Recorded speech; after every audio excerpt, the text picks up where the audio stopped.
La divination chez les Assyriens et les Babyloniens, par le docteur Georges Contenot, conservateur des antiquités orientales au musée du Louvre. Payot, Paris, 1940. Deuxième partie. Chapitre 6. Extispicine. Interprétation grâce au recueil de présages. Puis le Barou rédigeait son rapport. Il consultait pour cela un des multiples recueils où tous les signes avaient été rangés, avec leurs présages correspondants. Comme pour les autres mantiques, les recueils étaient désignés par leur premier mot d'introduction. À cet égard, nous possédons un témoignage très instructif. Dans une tablette de la bibliothèque de Ninive se trouve un catalogue complet de 2 de ces séries. L'une contenant 14, la seconde 17 tablettes. Le catalogue donne la première ligne de chaque tablette, son numéro d'ordre dans la série, et pour la première, le nombre de lignes de chaque texte. On a pu reconnaître l'existence des séries suivantes. Sur le processus pyramidal, au moins 12 tablettes, sur la vésicule, au moins 8 tablettes, sur le chemin, sur les armes, sur le Gartab. La plupart de ces séries ont été publiées dans les Cuneiform Texts du British Museum, numéros 20, 28, 30, 31. Tantôt, une série est réservée au présage d'une partie du foie, tantôt au foie en général, dont on énumère les diverses parties. Le plus fréquemment, les présages sont indiqués tout au long.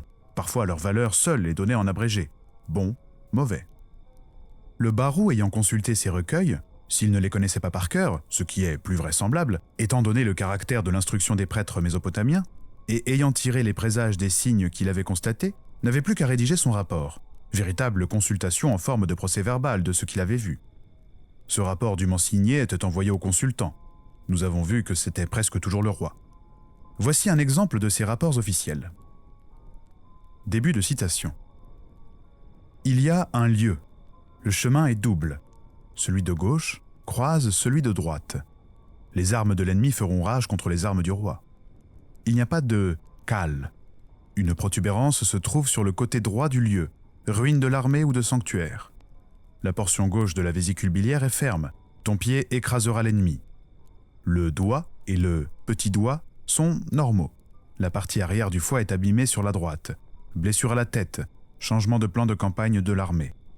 La portion en dessous va ainsi. Un sa-ti siège sur la couronne. Le doigt du foie au centre, sa base est inconsistante. Le casse-cassou est brillant. Il y a 15 circonvolutions intestinales. L'intérieur du mouton est normal. En résumé, le chemin est double. Celui de gauche croise celui de droite. Pas de cale. Un doigt sur le côté du lieu. La portion arrière du foie est abîmée à droite. Un sa-ti se tient sur la couronne. Total, 5 signes défavorables. Pas un seul signe favorable. C'est défavorable. Fin de citation. Le Barou rappelle ensuite la demande qui a motivé ce rapport, le date, le signe, et note que la consultation a été effectuée dans le Nouveau Palais. On peut citer comme autres exemples de ces procès-verbaux 2 rapports provenant de la ville de Nippur, bien que l'un d'eux ait été rédigé à Dur Kurigalzu et conservé au musée de Stamboul. Ils datent de l'époque cassite et ont été traduits par le professeur Scheil. Les 2 rapportent simplement les signes constatés. Le premier conclut, début de citation, 12 signes, jusqu'à 11 favorables. Fin de citation. Le second ajoute à sa conclusion un résumé de la consultation. Début de citation. 12 signes, présage favorable. Le foie avait un lieu et 2 chemins sur sa partie basse. Fin de citation. Un texte du temps du roi cassite Bourna-Bouriache, an 21 de son règne, est aussi un rapport à la suite d'un examen du foie. Début de citation. Le foie a un lieu, un chemin, une demeure. À la gauche du chemin, une bonne bouche, un meessou, un dananou. La vésicule est abîmée. Ses 2 gonflements sont à sa gauche, ainsi qu'un pied. Sur le petit doigt, un dessin est tracé, se dirigeant vers le haut.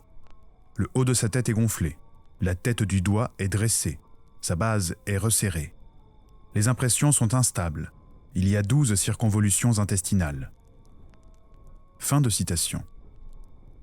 De pareils textes montrent la complexité de la mantique babylonienne. Chacune des parties énumérées, prise en elle-même, donne lieu à présage. Mais dans ces rapports, Ce ne sont plus que les éléments d'une consultation générale où les signes se balanceront. L'examen total d'un foie est l'équivalent de l'érection d'un horoscope, où chaque signe en soi a sa valeur, mais où il faut tenir compte de leurs réactions réciproques. Quelle qu'ait été la portée pratique de ces procédés, il y a là une belle construction de l'esprit. Quelques textes d'hépatoscopie. Nous pouvons maintenant aborder les textes eux-mêmes et citer des spécimens des présages tirés de l'examen des diverses parties du foie. Nous donnons quelques présages inscrits sur les foies de Mahari, à l'exclusion des premiers, de caractère historique, dont nous avons traité au chapitre La caution des présages. Début de citation. Numéro 12. Si Amorou s'amoindrit, le foie se présentera ainsi. Numéro 15. Détresse. Numéro 16. Présage de stupeur, c'est sous ce présage que l'armée fit volte-face. Numéro 17. Présage de tribulation d'éternité, c'est sous ce présage que l'ennemi dévorera le pays et que la peste, fragment manquant. Numéro 18 et 28. Présage concernant la destruction de petites villes. Numéro 19. Si l'ennemi contre quelque ville projette une attaque et qu'il en donne l'ordre, le foie se présentera ainsi. Numéro 21. Si le roi opprime le pays, le foie se présentera ainsi. Numéro 22. Lorsque le roi annexa le pays qui lui était hostile, le foie se présenta ainsi. Numéro 23. Si un grand attaque un autre grand, le foie se présentera ainsi. Le présage est valable pour chacun des deux princes. Numéro 25. Un grand dominera son pays. Numéro 29. Si je fais du butin et si je reviens à la ville sain et sauf, le foie se présentera ainsi. Fin de citation. Pour unifier les traductions, les textes cités provenant d'auteurs différents, nous donnerons les noms des parties du foie ou des anomalies telles quelles, s'ils n'ont pas été traduits, ou traduits mot à mot si l'interprétation est sûre, sans avoir recours aux termes anatomiques, sauf pour la vésicule biliaire. Le lecteur, pour un essai d'identification, pourra se reporter au tableau précédent des noms des parties du foie. Parmi les textes que l'écriture fera dater approximativement de la première dynastie babylonienne, début de citation, « Si sur la bordure gauche, une arme se trouve, et si elle regarde vers la région du doigt, il y aura conquête, tu entreras dans la ville. Si sur la bordure de gauche, une arme est bien visible et regarde vers l'arrière du lobe, intempérie, giboulée, froid, le malade mourra subitement, l'armée que j'aurai mise en campagne se révoltera. Si sur la bordure de gauche, une arme se trouve qui soit tournée vers elle, ton ennemi, dans son pays, s'opposera à ta marche, il te viendra du secours. Si sur la bordure de gauche, à la base de la région du doigt, une arme se trouve qui regarde la tête de son fragment manquant, la ville que tu viens assiéger, sa muraille tombera. Si à la base du trône du doigt, sans doute la base du processus pyramidal, une arme se trouve qui regarde vers la bordure à gauche, l'ennemi pillera dans ton pays. Il fera du butin sans cesse. Si à la base du doigt, une arme se trouve tournée vers la base de la vésicule, l'ennemi implorera ta grâce. Si à la base du doigt, une arme regarde vers le bas, ce que tu as pris, tu l'enlèveras et emporteras. Si sur la bordure de gauche, une arme se trouve tournée vers le ti, ton fugitif et un messager du pays ennemi approcheront de toi. Si sur la bordure de gauche, à l'endroit de la droite du doigt, une arme se trouve et regarde la région du doigt, la ville aux palissades où ton ennemi te cerne, son bien et tout son avoir seront à tes ennemis. Si sur la base du doigt, une arme se trouve, comprime et atteint jusque sur la droite de fragment manquant, le créancier de l'homme emportera la maison de l'homme. Si sur la fissure de gauche, une arme se trouve qui regarde la base du doigt et chevauche, un messager porteur de bonnes nouvelles s'approche de toi. Si le ti-bi de gauche est percé d'un trou, le Dieu destinera abondance à ton armée, l'ennemi épargnera ton bétail. Si du ti-bi de gauche, l'arrière est comme un Ishgarutu, contre le pays de ton ennemi tu te garderas et construiras une forteresse. Si le ti-bi de gauche se trouve sur le pied de la vésicule et la comprime, l'ennemi, au crépuscule, te livrera bataille. La gauche de ton armée, l'ennemi la détruira. Si le ti-bi de gauche, se trouve à mi-hauteur de la vésicule et la comprime, l'ennemi, à midi, te livrera bataille et l'ennemi détruira le centre de ton armée.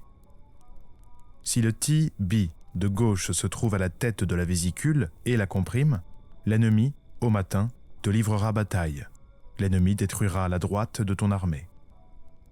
Si le TB de gauche de la vésicule, sur la tête de l'arme du milieu, se trouve et regarde le doigt, exaltation d'un homme de rien, l'ennemi interrompra tes exploits. Si le TB de gauche, sur la tête de la vésicule se trouve et regarde le doigt, l'ennemi abattra son fragment manquant, élévation. Si le TB de gauche se trouve à mi-hauteur de la vésicule et regarde le doigt, avec tes forces, tu abattras l'ennemi. Si le TB de gauche est droit, posé et rabattu sur un rukku, et s'il regarde l'arrière du lobe, intempérie, extermination de l'ennemi. Si le TB de gauche est courbe, posé et rabattu sur une fissure, et regarde l'arrière du lobe, tu verras de tous côtés l'anéantissement de ton ennemi. Si la partie inférieure du lobe est renflée vers le haut, le Baharou en tirera un présage favorable. Si la gauche du lobe est renflée vers le bas, ton ennemi aura des soucis dans son cœur. Si le lobe est comme un Haribanu, oracle de Sargon qui n'eut pas de rival. Si le haut du lobe est reluisant, oracle dit du lieu d'Ishtar. Si le lobe est renflé de droite à gauche ou de gauche à droite, personne ne t'enverra de message en vue d'une entente. Si la gauche du lobe est renflée vers le bas, chute du palais de la ville ennemie. Si le lobe est renflé vers la droite et la gauche du ti, un sage devant toi saura interpréter l'oracle. Si le lobe a formé une arme qui regarde vers la gauche, tu prendras tout ce qui sera devant toi. Si le lobe a formé une arme qui regarde le doigt, l'avance de ton armée contre l'ennemi s'arrêtera. Si la partie basse du lobe est large, la surface du pays sera agrandie. Si le lobe est plein d'une corrosion importante, ton armée, où qu'elle aille, aura un bon ravitaillement. Si le lobe, fragment manquant, une extension de surface qui fend sa tête et dépasse, oracle de Sargon qui marcha dans l'obscurité et à qui une lumière apparut. Si le lobe est ouvert, il y aura disette dans le pays. Si le lobe est plein de suppuration, essor de la famine, dans la bataille, l'ennemi abattra ton armée. Si sur la partie basse du lobe, il y a un zihu qui ne sécrète pas de liquide, le jour s'obscurcira, mais il ne pleuvra pas. Si le lobe présente une extension de surface, une arme tuera le maître sur son siège. Si le lobe à sa droite, allongé vers le zihu, fragment manquant, comme une étoffe de laine, les anciens de la ville arracheront le roi de son trône. Si le lobe depuis la gauche jusqu'à la droite entoure, fragment manquant, et que sa partie haute soit placée dans le tu-un, les anciens de la ville la livreront à l'ennemi. Si sur le sommet du lobe il y a une fissure, l'arbitre de malheur fondra sur l'homme et le terrassera. Si sur le sommet du lobe il y a 2 fissures, l'arbitre tuera le roi. Si sur le sommet du lobe il y a 3 fissures, sens et conseil seront altérés, trouble, le frère tuera son frère. Si la partie basse du lobe est fixe à gauche et si l'attache de droite est libre, le chef de mon expédition n'en reviendra pas. Si la partie basse du lobe est fixe à droite et si l'attache de droite, sans doute une erreur du scribe pour gauche, est libre, l'armée qui est partie en expédition n'en reviendra pas. Si sur le sommet du lobe il y a un chipou, chip de révolte. Si des 3 lobes, un chevauche sur l'autre, les fils, du vivant de leur père, dilapideront le bien de sa maison. Si le lobe est rempli de sang abondant, la détresse saisira le pays. Si le sommet du lobe est comme un casque, le roi gagnera ce qu'il n'avait pas encore atteint. Si le lobe entoure le doigt, dont la tête se place à la porte du palais, l'ennemi attaquera et emportera la ville et le gouverneur de la ville. Si une double porte du palais entoure le doigt, qui place sa tête entre elles, si l'arme de droite du lobe chevauche dessus, et si à la gauche de la poche une boursouflure perce, qui soit transparente, tu prendras le pays de l'ennemi. Au temple de l'ennemi, tu entreras et immoleras des victimes. Si le doigt a l'aspect d'une tête de lion, les serviteurs du prince lui causeront du tourment. Si le doigt a l'aspect de l'oreille d'un lion, le prince n'aura pas de rival. Si le doigt a l'aspect de l'oreille d'un lion et que son sommet est fendu, ton armée, dans le début de sa campagne, ses dieux s'en détourneront. Si le doigt a l'aspect de l'oreille d'un lion et que le dessus de sa droite soit détaché, l'armée ennemie n'aura pas de rival. Si le doigt a l'aspect de la langue d'un bœuf, les généraux du prince se révolteront contre lui. Si le doigt, jusqu'à sa moitié, a l'aspect de la corne d'une chèvre, le prince au sujet de son pays s'attristera. Si le doigt, jusqu'à sa moitié, a l'aspect de la corne d'une chèvre et que son sommet est fendu, le génie protecteur de l'homme vers un autre se tournera. Si le doigt a l'aspect de la tête d'un serpent, le prince n'aura pas de rival. Si la droite et la gauche du doigt sont dentelées comme des séries, invasion de sauterelles. Fin de citation. Présage concernant le doigt et la vésicule biliaire. Début de citation.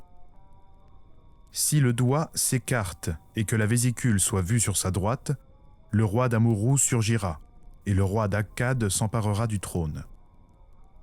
Si la vésicule s'écarte et que le doigt soit vu sur sa droite, le roi d'Akkad surgira, et le roi d'Amurru s'emparera du trône. Fin de citation. Nous terminons par des règles d'interprétation plus générales. Début de citation. Si la partie creuse du foie, à droite et à gauche, a une fissure et que le reste des signes est favorable, on dit que ces indices favorables sont nombreux. Si la partie creuse du foie, à droite et à gauche, a une fissure et que le reste des signes est funeste, on dit que ces indices funestes sont nombreux. Si la partie creuse du foie, à droite et à gauche, a une fissure et que le reste des signes est indifférent, on dit que ces indices favorables et ces indices funestes se balancent. Fin de citation. L'extispicine dans le monde ancien. L'Égypte et l'Élam. Méthode bien orientale, conduite à sa perfection par les Mésopotamiens, nous la voyons se répandre uniquement chez les peuples qui ont subi profondément son influence, et d'ailleurs à des degrés divers. C'est-à-dire que les Égyptiens ne l'ont pas connue, sinon accidentellement. L'Élam, dont la civilisation porte, dans la région de Suse, une si forte empreinte mésopotamienne, où la mantique générale de la Mésopotamie a été étroitement suivie, ne pouvait échapper à cette influence. C'est ainsi que dans des textes scolaires de Suse, édités par le professeur Van der Meer, une tablette rapporte des mots qui font partie du vocabulaire des présages par l'examen du foie. Mais sans doute, par le hasard des découvertes, nous n'avons pas, de Suse, de textes aussi importants d'hépatoscopie que nous en avons pour les autres mantiques. Canaan. Nous ne savons presque rien de l'hépatoscopie en Canaan. La mention qu'en fait Ézéchiel s'applique au roi de Babylone qui examine le foie, 21-26. On pourrait penser que ce procédé mantique n'y était point connu, si le foie d'argile retrouvé à Megiddo ne venait au contraire nous prouver que l'hépatoscopie y avait des adeptes. Il semble que cette divination ait été aussi en usage sur la côte phénicienne, à Ras Shamra, près de Latakié, où les textes récemment découverts et datant de la seconde moitié du 2e millénaire avant notre ère nous montrent le sage Danel qui se propose, à plusieurs reprises, de fendre le foie des aigles pour voir ce qu'ils contiennent. Ces passages, qui n'ont pu être entièrement éclaircis, montrent, si nous adoptons la traduction qui en est donnée, que les Phéniciens du Nord pratiquaient une hépatoscopie bien à eux. Premièrement, en sacrifiant des aigles, alors que chez les Babyloniens et chez les Hittites, la victime était un mouton. Deuxièmement, en fendant le foie des aigles pour examiner l'intérieur, ce qui ne se faisait pas non plus en Mésopotamie. Les Hittites. La découverte d'un certain nombre de modèles de foie à Boghaz-Kéoui suffirait à montrer le cas fait par les Hittites de l'hépatoscopie. Mais les tablettes elles-mêmes sont un sûr garant de la faveur qu'avait auprès d'eux ce procédé mantique. Les textes suivent étroitement les textes assyro-babyloniens, et de leur lecture on emporte la conviction que c'est à la Mésopotamie que les Hittites ont emprunté leur hépatoscopie. Loin de la lui avoir transmise, toute la terminologie est purement akkadienne. Sur un de ces foies, la protase est inscrite en akkadien, tandis que la prédiction elle-même est écrite en hittite. A. Boissier traduit ainsi les légendes d'un foie hittite conservé au musée de Berlin. Il est bilingue, akkadien et hittite. Début de citation. face. Si à la droite du doigt, une arme est tournée vers la tête du doigt et se trouve dirigée vers lui, à ma main, quelque chose arrivera. Si le lieu, comme la bouche d'une scie est fendue et que ses pointes sont réunies, les troupes tomberont. Revers. Si la tête de la vésicule biliaire a la conformation d'un pont de chair et que ses os soient mélangés, l'homme, pendant une partie de l'année, sera souffrant, puis il guérira, ou bien l'homme, hors d'une étroite voie, échappera. Si le dannou du foie n'existe pas, et qu'à sa place il y ait un in tum, du dieu, il réclamera des troupes pour l'anéantissement. Fin de citation. Par certains textes, nous voyons qu'une consultation hépatologique se déroulait chez les Hittites comme en Mésopotamie, prière initiale, puis rapport après la consultation. Début de citation. Du devin, voici la communication oraculaire. Puisse le premier examen des viscères être favorable, mais que le suivant ne soit pas favorable. Premier examen. Le nid refoulait la droite, sa partie postérieure se dressait. Favorable. Examen suivant. Existence d'un sag mais non favorable. Fin de citation. Nous avons là un exemple fréquent d'un procédé d'interrogation employé aussi chez les Grecs. On convient à l'avance du sens à attribuer aux événements qui surviendront. Ici, le sacrificateur demande comme signe d'exaucement que le premier examen donne des signes favorables et le second des signes inverses. Le procès verbal indique qu'il en fut ainsi, donc bonne consultation. La Grèce. Nous retrouvons l'hépatoscopie en Grèce, mais à une époque relativement basse, car les poèmes homériques n'y font pas allusion. À ce moment, on se préoccupe uniquement de déterminer si la divinité accepte ou non le sacrifice, donc de surveiller les phénomènes qui l'accompagnent. La fumée va-t-elle droit vers le ciel ou est-elle rabattue contre terre? Les viandes se consument-elles bien ou non? Ces observations appartiennent d'ailleurs à une autre variété de mantique, l'empyromancie. Néanmoins, cette science de l'interprétation du sacrifice et plus tard de l'hépatoscopie est attribuée par les Grecs à la haute antiquité. C'est Delphos, fils de Poséidon, qui en est l'inventeur. C'est Sisyphe, c'est Orphée. Pour Échille, c'est Prométhée, et le poète met ses paroles dans sa bouche. C'est moi qui ai enseigné aux hommes quelle polie et quelle couleur doivent avoir les entrailles pour être agréables aux dieux, et aussi les configurations multiples de la rate et du lobe. En somme, inconnue à l'époque homérique, l'hépatoscopie est répandue en Grèce à l'époque achéménide. Son origine est vraisemblablement à chercher en Asie mineure ou en Haute-Syrie, avec propagation par l'Asie mineure. C'est le moment où la Grèce naissante a beaucoup emprunté, thèmes iconographiques, armements, à la confédération néo-hittite, dont la tête était l'État de Carchemish. C'est assurément vers l'Asie, comme le reste de la mantique, qu'il faut tourner les yeux quand on songe à l'extise Piscine. Comme, à cette époque, le même procédé divinatoire est en usage en Étrurie, on peut supposer que la Grèce fut initiée à cette mantique des deux côtés à la fois, à la mantique babylonienne par la Haute-Syrie et l'Asie mineure, à la mantique étrusque vers le VIe siècle, sans doute, par l'intermédiaire de la Sicile, où les devins d'Olympie s'étaient installés. Nous savons peu sur l'extise Piscine grecque. Philocore et Démon firent un traité des sacrifices qui n'est point parvenu jusqu'à nous. Nous savons cependant que le foie est omineux par excellence. Ce qui nous est venu de la terminologie des Grecs montre que certaines dénominations de parties de l'organe étaient les mêmes, et c'est accessoirement que les Grecs ont étudié les autres organes de la cavité abdominale. Les Grecs ont pratiqué, ainsi que les Étrusques, l'ébullition des entrailles, et la faisaient suivre ou non de leur combustion sur un brasier. Les Babyloniens, par contre, ne paraissaient pas avoir eu recours à cette méthode. Peu à peu, l'hépatoscopie perdit de sa rigueur, et ses rapports naturels avec l'astrologie la mirent sous sa dépendance, de sorte que l'extise Piscine n'eut en Grèce qu'une vogue relativement courte. Elle entre dans la religion officielle vers le temps de Solon. Platon, par son explication, lui crée des titres de noblesse. Par la suite, elle retourne à l'empyromancie. Boucher-Leclerc rapporte, d'après les auteurs grecs, un exemple de supercherie dans la méthode. Comment le roi Attal imprima artificiellement le mot « victoire » sur le foie d'une victime. Le procédé était d'ailleurs assez connu. On conseillait aux fraudeurs d'écrire dans la main gauche avec de la noix de Galles et du vinaigre fort, à peu de choses près notre encre, ce qu'on voulait voir marqué sur le foie. Puis on tenait quelque temps le foie dans cette main, et l'inscription se trouvait reproduite. Façon commode de faire violence à la divinité. l'aruspicine étrusque et Rome. Le dernier terme de notre enquête est constitué par l'Étrurie, où l'hépatoscopie jouit d'une grande faveur, et d'où elle se répandit en Italie. La question de sa présence en Étrurie touche à l'origine des Étrusques, sur laquelle l'accord est loin d'être unanime. La plupart des archéologues assignent une origine orientale aux Étrusques, qu'ils font venir d'Asie mineure.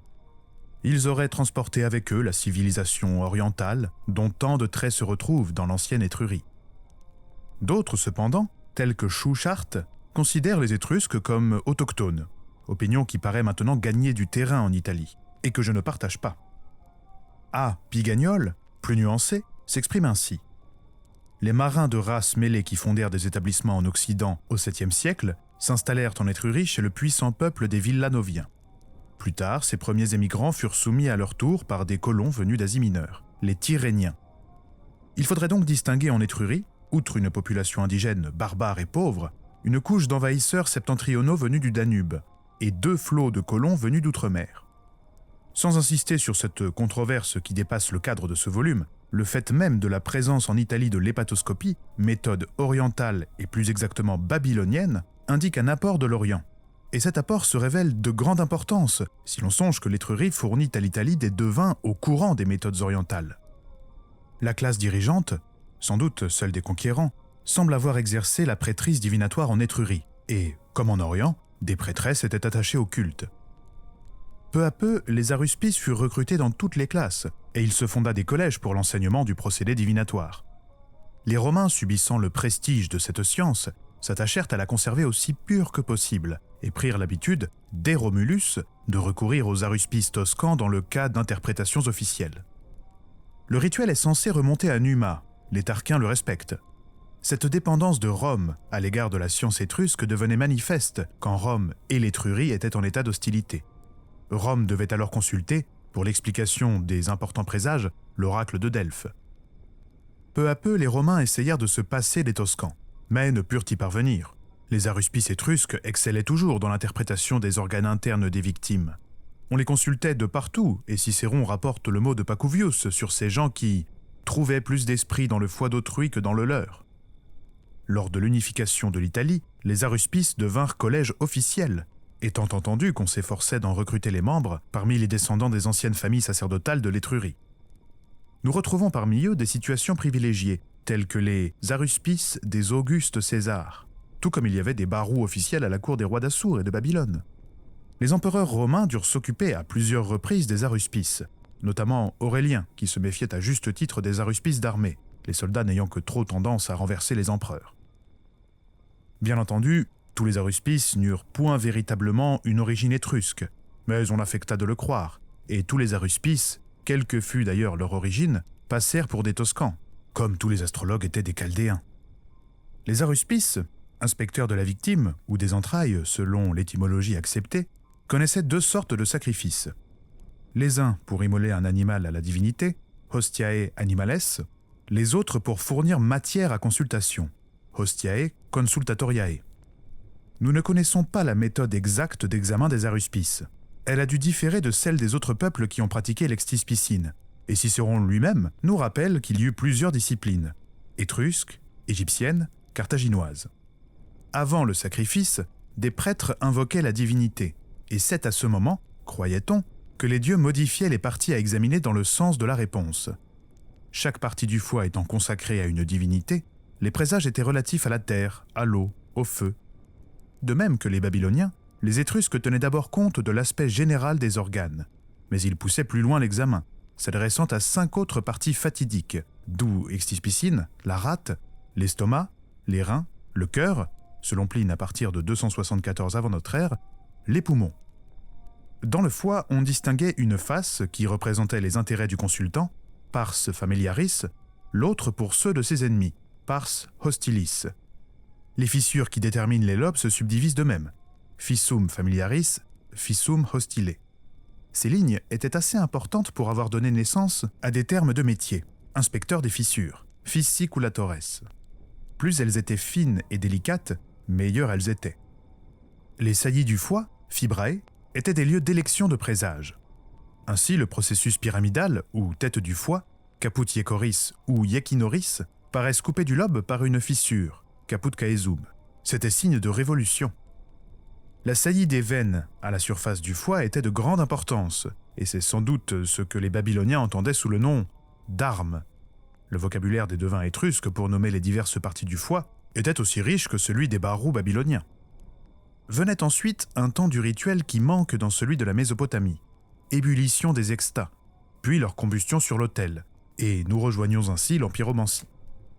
Il se trouve que l'art étrusque a été moins avare que celui de Babylone de représentation d'extis piscine.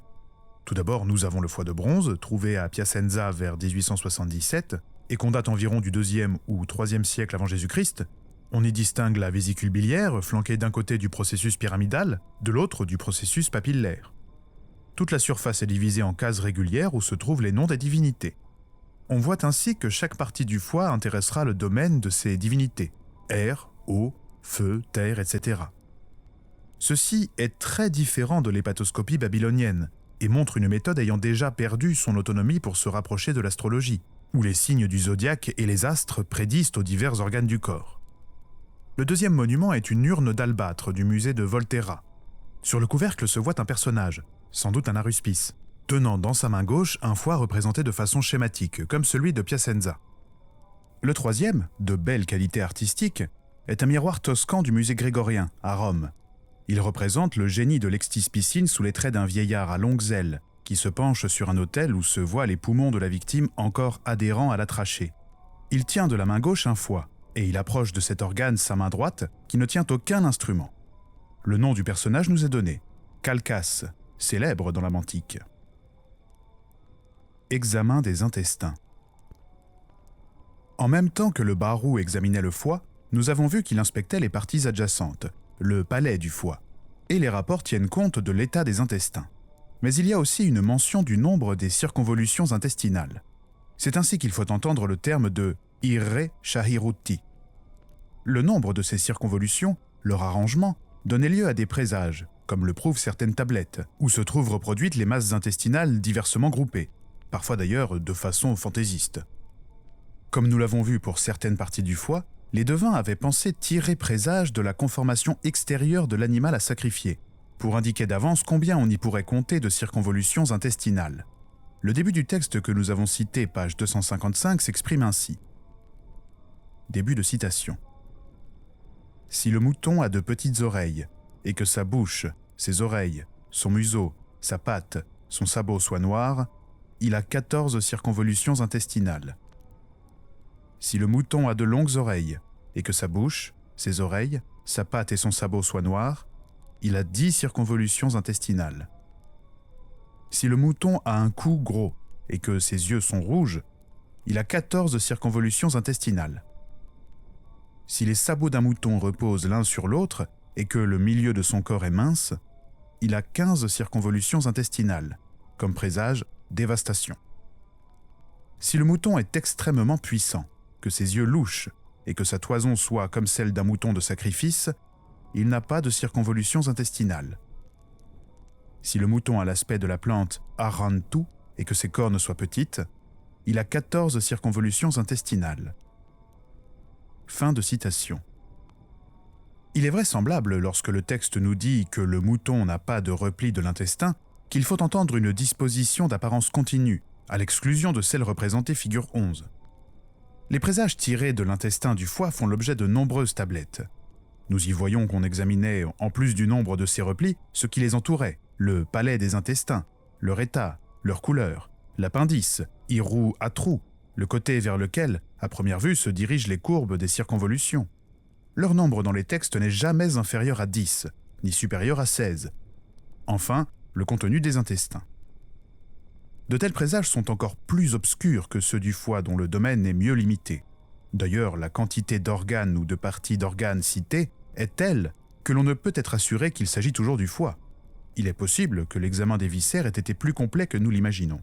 Ce qui prouve d'ailleurs qu'il n'était pas limité au foie est la présence, parmi les modèles d'argile de Mahari, d'un spécimen d'organes allongés de toute autre forme que les foies, sans aucune inscription, qui pourrait être un pancréas. Nous savons qu'on examinait parfois l'estomac, Takaltu, la tête de Humbaba. Un petit monument de terre cuite conservé au British Museum a trait à la mantique par l'aspect des intestins. Dans l'épopée de Gilgamesh, roi d'Uruk devenu légendaire, le héros se trouve aux prises avec le géant Humbaba, ou Huwawa, gardien de la forêt des cèdres, dont l'habitat est vers l'ouest, le Liban ou la Manous. Ce géant est décrit comme un monstre, et les artistes ont souvent reproduit ses traits grimaçants, ses lèvres, ses joues et son menton embroussaillé de barbe. Or, la plaquette d'argile du British Museum représente une figure humaine, dont les traits sont dessinés par des sinuosités obtenues, sans doute, par le procédé au cornet, dont se servent les confiseurs pour inscrire les lettres en sucre sur leur pâtisserie. Et cette figure est à rapprocher des terres cuites qui représentent Humbaba. Au revers de la plaquette se trouve inscrit un présage emprunté à la mantique par les entrailles. Début de citation. Si les circonvolutions intestinales ressemblent à la tête de Humbaba, c'est le présage de Sargon qui devint maître du pays. Fin de citation. Voici un nouvel exemple de rapprochement inattendu auquel se livraient les devins. Humbaba a été d'ailleurs un personnage omineux. Les présages tirés des naissances font état des enfants qui lui ressemblent. Un cas est même signalé où la femme peut enfanter une Humbabitu, une petite Humbaba. Fin du chapitre. Je vous rappelle que ce podcast est réalisé en toute indépendance et sans publicité. Aussi, je vous invite, s'il vous a plu, à le soutenir par un don en vous rendant sur la page Tipeee, dont le lien est en description. Je vous donne rendez-vous très bientôt pour le prochain, où il sera question des présages tirés de l'état du comportement des végétaux et des êtres inanimés. Au programme, les présages tirés des arbres, des plantes, des champs, des rivières, des maisons, etc.